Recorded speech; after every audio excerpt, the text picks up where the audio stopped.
Deme ne gülüm ne kadar bizi üzecek bu keder. Uzun olmaz geceler sen olsan eğer. Gece unuttum demeli bu başımıza geleni. Deli oluram bakıram görürem her yerde seni.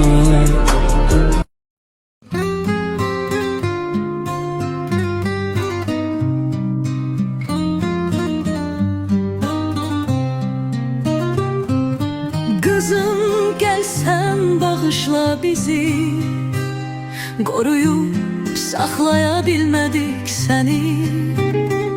Zalim felek seni bizden ayırdı. Kızım gel sen bağışla bizi.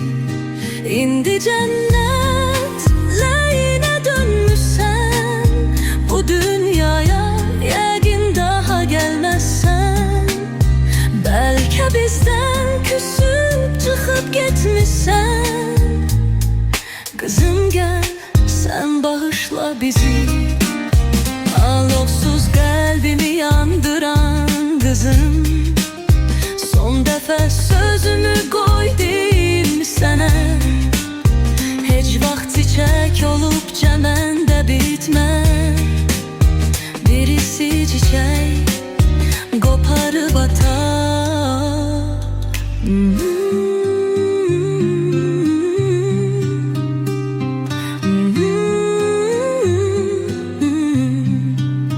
İndi cennet meline dönmüşsen, bu dünyaya yegin daha gelmezsen.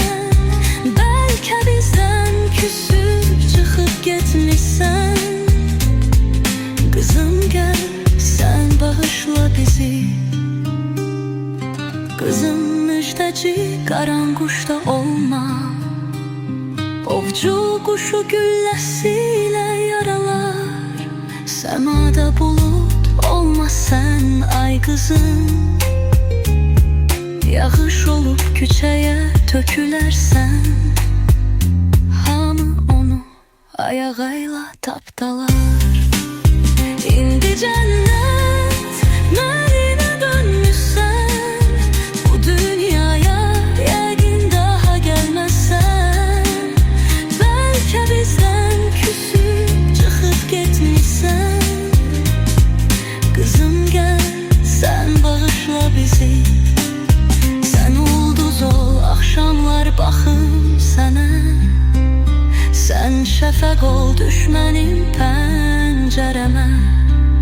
Akşam seher salamlaşım seninle. Kızım gel sen bağışla bizi. İndi cennet meline dönmüşsen, bu dünyaya yegin daha gelmezsen. Belki bizden küsüp çıkıp gitmişsen. Kızım